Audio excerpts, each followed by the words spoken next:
Hey guys, I know it's a bit late at night and I'm about to go to bed, but I just finished reading through your reports of your fiber intake for the day, and it's a bit of a mixed bag. And I wanted to pop in because I saw that there were some people who are really low on their fiber intake, as there always is, by the way. This is not something unique to this group. We're so often low in our fiber intake in our Western society, and I wanted to come in and talk to you guys who are feeling a bit not so great about realizing that you're really not getting much fiber in. And I wanted to kind of flip that feeling on its head because we can, and there are reasons that we can. So I wanted to talk about that because when we see the big gap between where we're at, which for some of you and more than some of you is in that single digit, some of you are in that the teens, and that's really common. But it can be really disheartening because we see the big gap between the single digits and the 35 grams, and we get overwhelmed and we think, how on earth are we going to ever hit 35 grams? But I wanted to come in here and just give you a little bit of a I want to buoy you up, and here are some things that can hopefully do that.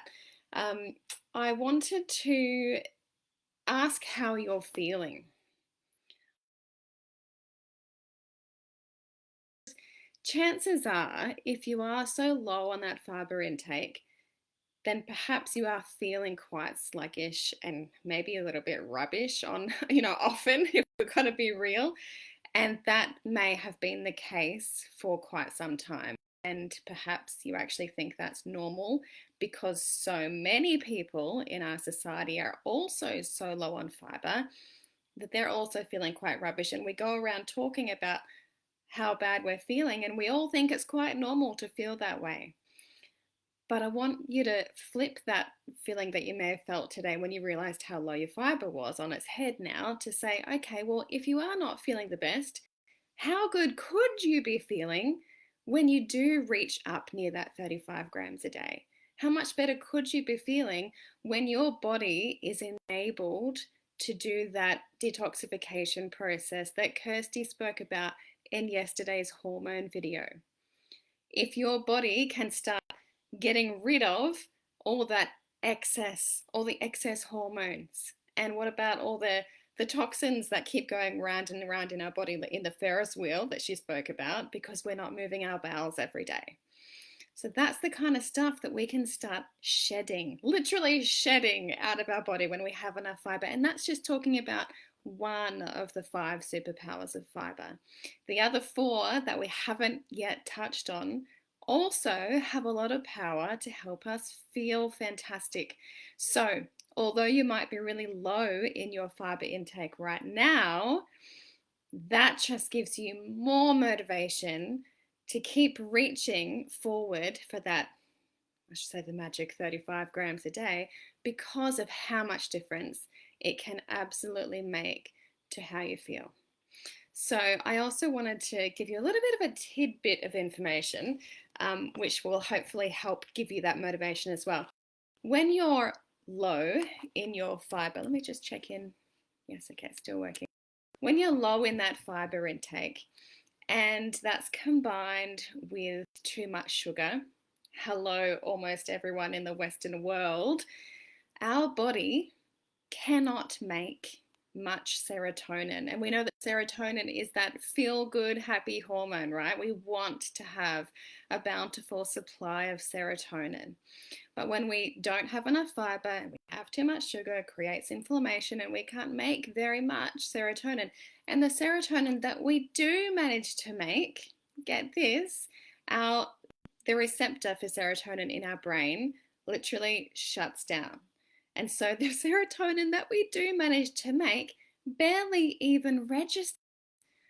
How amazing is that? So when we're not getting enough fiber, not only are we not detoxing our hormones and our toxins, but we're not being able to register our serotonin. And there's 4 more things you're going to learn this week. So let's really try and try and try to get that fiber intake up. And the great thing, this is point number two. Point number one took a bit too long. I'll try to be a bit faster. Point number two is that it doesn't actually need to be that hard. With a few powerful tweaks, you can absolutely take a single digit fiber intake, daily fiber intake, right up to a 35 gram quite easily. Like we've already looked at chia puddings, 12 to 15 grams depending. We've already looked at smoothies, a supercharged boosted smoothie where you can get 15 grams in one shot. You can, what are we on the charts today? I think half a cup of buckwheat. Like make a buckwheat porridge. That's, I think it's 8 grams right there. Add a tablespoon of green banana resistant starch and you've got an extra, what is it, 12? Like really, it doesn't need to be hard. We haven't even looked at the diversity dough of Kirsty's. That's day, I want to say video 4 or 5, but it's day, you'll see it's the lunch one, so it must be in 2 days. So there is a bountiful supply of options there for you. So please don't feel disheartened. When you see other people commenting saying that, oh, I got 40 grams of fiber today, or I got 25, I don't have far to go. When you see those comments, I know that it can actually feel quite disheartening for you, but it does not need to be that way. And that's my message to you. My late night ramblings at 9:41 at night when I'm about to go to sleep. Maybe it's not the best time to go live, but I was reading those comments right now and I just wanted to hop on and just hopefully give you guys in those single digits or teen numbers of fiber intake. I wanted to just give you a little bit of encouragement. Also, I wanted to give you a very important piece of advice, and we will cover this in the challenge, but now is a really important time to say it. If you are increasing your fiber intake, which I hope all of us are, go low and slow and add lots of water. And what I mean by that is that we can't just increase our fiber intake dramatically overnight because our body needs to get used to it over time. Our gut will need to make some adjustments. We are literally changing our microbiome. So if you're increasing your fiber, do it slowly, incrementally over some time, over some weeks, and make sure you are having plenty of water. And we're going to talk about that some more as well. So before I go, if you are tackling quite a big increase in your fiber, please just choose one thing.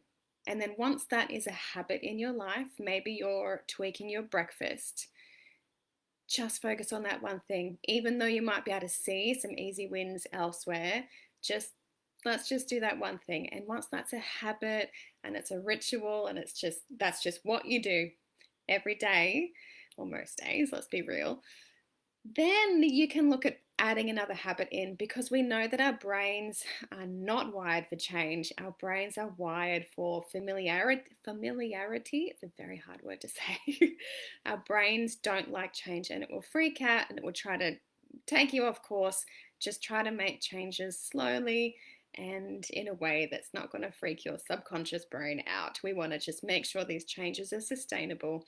There's no absolute hurry to do this. You've totally got this. You can do it. You can make the changes, and we don't need to do it all overnight. So guys, I hope something I've said has helped. I'm going to stop my ramblings and let you all get to sleep, and I will go to sleep too. Have a great evening, guys. I don't know if anyone's on it. I for some reason can't see anything here, but have a good night. Bye guys. I'll see you in the morning for our second video for a third video for lunches. See ya.